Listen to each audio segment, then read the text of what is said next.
What's going on, guys?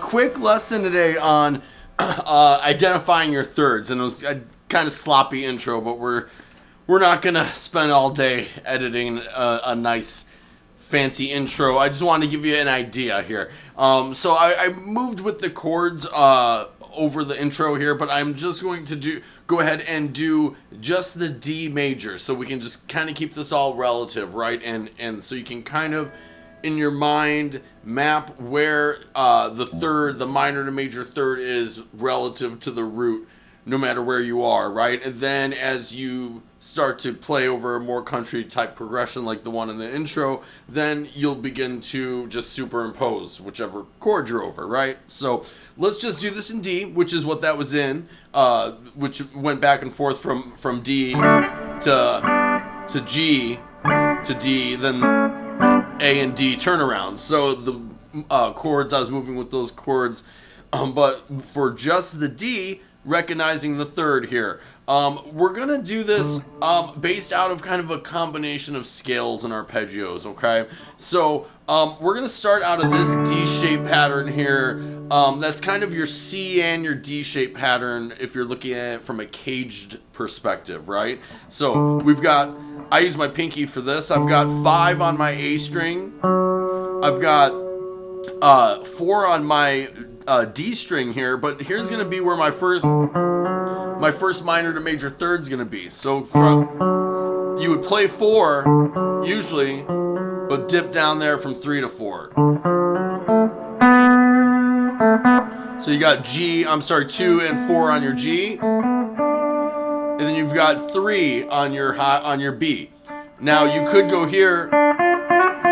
There's another minor to major third, so you could just go right from 6 to 7 on that same string on the B. Also, those same notes are here on your high E from 1 to 2. Okay, so now let's move it up to this next position. Okay, if I'm viewing this now as I'm in my A-shaped box, right? If I was viewing it this way, I've got 5 on my high E string, and here's where I would kind of dip and do my minor to major third. Here is on my B string from 6 to 7.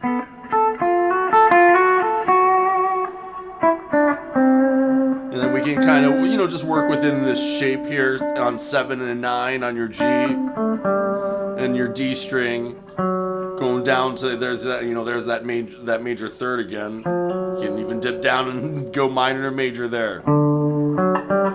Now let's kind of move up to what would be like our shape coming out of what would be like our G shape if we're still looking at it from a caged perspective. Obviously the scale goes with each one of these. These are rabbit holes we can go down. I'm including a few notes from the scale, mostly the shape from the caged. So if we're going to do it in this position, you're still going to have that 6 to 7 there on your B string, right? And then you're also going to have on your G string, you're going to have from 10 to 11.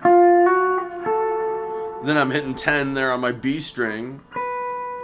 I'm hitting 12 on my B. There's the root again on 10 on your high E. So once again, you could do the same trick here. We have 13 to 14. Get that minor to major third there again.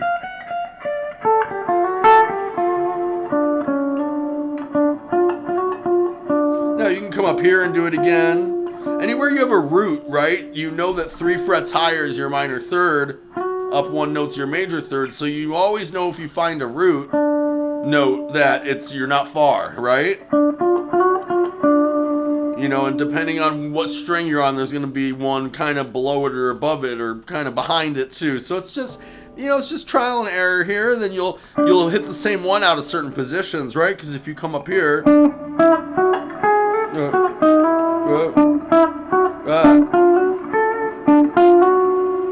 right?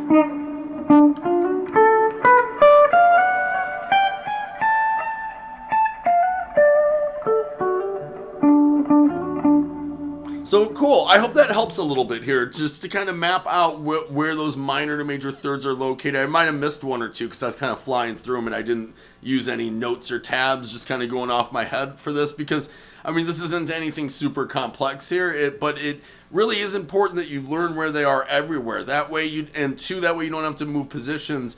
Like if you notice, I tried to fly through it in the intro to give you more examples, but if we're playing in more context, you know, when I'm here playing over D, I'm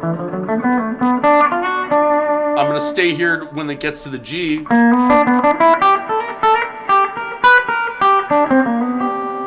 then I can be back to my D right here, you know. And then we have our A. G. Back to D. Right, so you should be able to do that and stay within one section of the fretboard no matter what the chord movement are. So, but you want to start with what we did today by just learning it all up and down the neck. That way you can start superimposing it when it gets to that chord change, which chunk to plop right here. So it'll all make sense. It's just time. It's just time under task and working on it, and yeah, just keep on picking, as I always say at the end of my videos, because you know I love y'all. Like, subscribe, and share if you'd be so kind. I hope this helped out a little bit, and I'll talk to you soon, guys. Talk to you on the piece, and it's New Year's Eve that I'm recording, so if you're probably watching this after New Year's, because I'm gonna record a bunch today. Be patient with me. I just got a new laptop, so I'm going to work with some new editing software that I've never used in my life. So eventually, hopefully, I can learn to do thumbnails and put tabs on the screen, and you know, isolating my vocal audio from my guitar audio, and all the things that all the other people on this platform are able to do. I have no experience with any of that stuff. So thank you guys for your patience, and that stuff's all coming. I'm going to do a bunch of recording today, so Happy New Year, Happy 2024, y'all. I'll see you guys on the flip. Later.